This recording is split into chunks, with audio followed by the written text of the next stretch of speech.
عاملين ايه يا حلوين؟ يا رب تكونوا بألف خير. النهاردة بقى هنعمل البيت الترندي، هنصبه قدام منكم وهتشوفوا النتيجة قدام عينيكم. طبعا القالب ده ب 300 جنيه، ده قالب مستورد. حجمه كبير يا جماعة، يعني حجمه مش صغير، حجمه كبير قوي. طبعا ده القالب ده بيتحط فيه جواه نور كده بيدي شكل حلو. هحط لكم الصورة بتاعته في النهاية، ان هو يعني مع النور بيبقى شكله عامل ازاي. بس هو شكله بيبقى حلو قوي قوي، وهو طالع ترندي جدا يعني مع كلمة هوم. طبعا القالب اللي ورا ده بتاع الحروف الكبير اللي جبناه قبل كده. طبعا هنا انا كنت محضرة الكمية بتاعتي. هو بياخد حوالي كوبايتين الا ربع كده، اللي حبة يعني كده من الجبس، ومعلقتين اسمنت.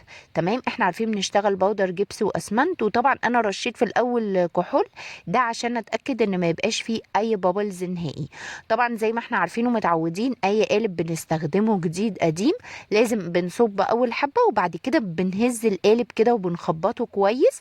سواء القالب لو ينفع نمسكه ونهزه، او بنحطه على قطعة عشان نقدر ان احنا نهزه ونحركه برضو.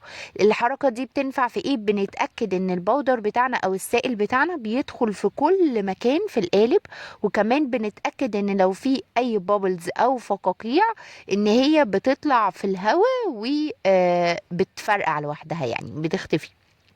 طبعا هنا انا كنت بصب معاكم اول صبه قدام منكم، ولكن انا عملت حاجه غلط. انا المفروض كنت صبيت لغايه كده وسكت، يعني ما كنتش غطيت الفراغات اللي هي من فوق دي، لاني انا بعد كده لما هطلعه هعاني وانتوا هتشوفوا. المفروض ان انا كنت صبيت كده ووقفت. خلينا يعني متفقين، اي حد هيصب ما يصبش لغايه الاخر. انا الخطوه دي، الحته دي، الجزء ده غلط. المفروض ان انا صبيت واحد تاني برضو ومصورها لكم في الفيديو، ان انا صبه لغايه جزء كده معين ووقفت فيه. طبعا زي ما بقول لكم، اهم حاجه ان احنا نحرك كده السائل بتاعنا في كل حته، عشان نتاكد ان هو دخل في كل مكان. طبعا اللي متابعني من زمان عارف ان البلوفر ده بلوفر الشغل، يعني خلاص ما بقاش باي حاجه تانية. فطبعا بنهبت كده. طبعا اتبقى حبه صغيرين، لاني انا في الاول ما كنتش عامله المقدار مظبوط، كنت عامله كوبايتين بالظبط. فطلعت بقى كده حبه صغيرين، اللي هم الربع اللي بقول لكم عليه ان انتوا المفروض تسيبوه، لان هو المقدار كوبايتين الا ربع. الناس اللي بتشتغل شبهي كده بودر جبس واسمنت، الناس اللي بتشتغل ماربل هيبقى نفس الكميه برضو، آه ولكن من غير اسمنت.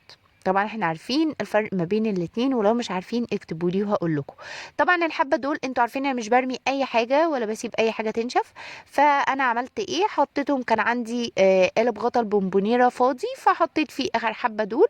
وطبعا الخطوه الاساسيه ان احنا لازم نحرك القالب بتاعنا عشان نتاكد ان السائل اللي احنا حاطينه ايا كان نوعه يكون دخل في كل اجزاء قالب السيليكون.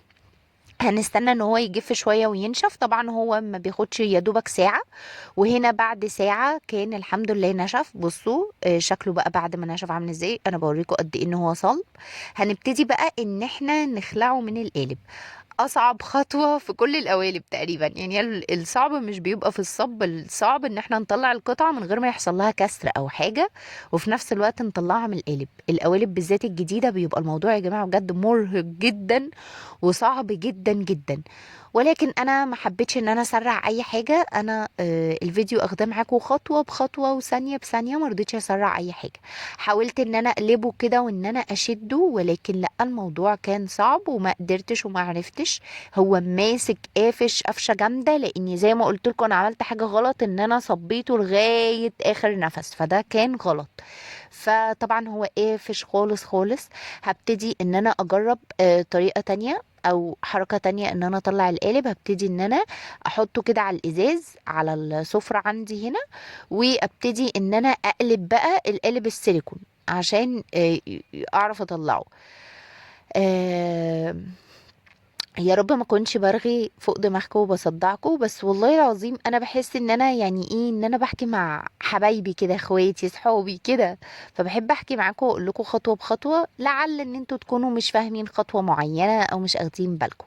هنا بقى كنت ببتدي ان انا ادور على طريقه تانية، زي ما قلت لكم ان انا بحطه وبحاول ان انا بقى ازقه من ورا، بحيث ان هو ايه يبتدي ان هو يتحرك. وبعدين برضو الموضوع برضو كان صعب، وحسيت ان هو هيتكسر مني. فبدات لا خلاص بقى يلا بينا نشقلب القالب السيليكون. هو ده الحل اللي الحمد لله اللي نفع، ان انا بدات بقى ان انا اتنيه. بس عايزه اقول لكم ان هو برضو صعب، لان القالب برضو تقيل وجامد.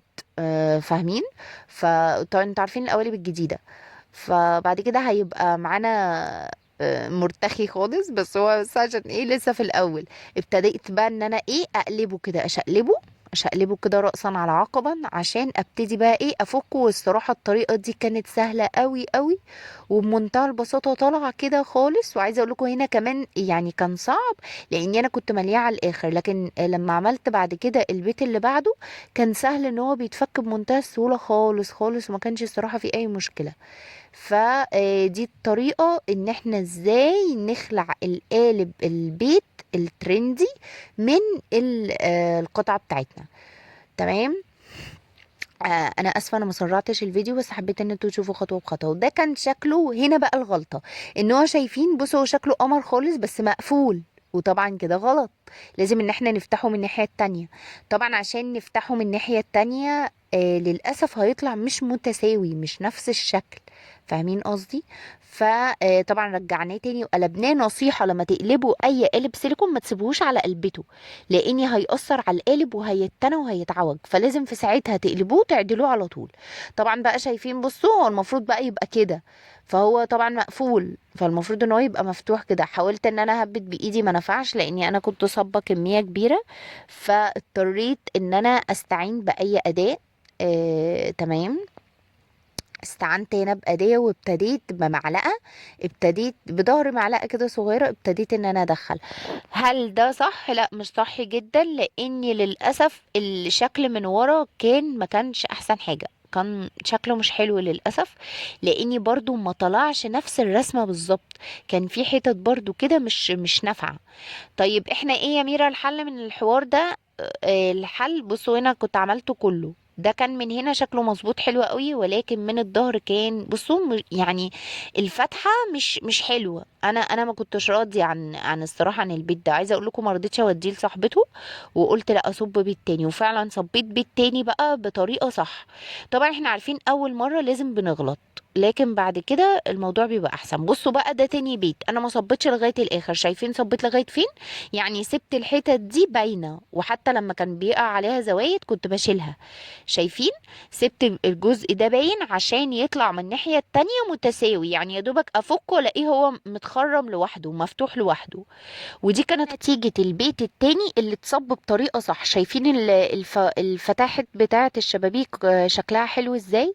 وده كان شكله النهائي. يا رب يكون الفيديو عجبكم. ما تنسوش تعملوا لايك واشتراك يا حلوين في القناة. اشوفكم في فيديو تاني.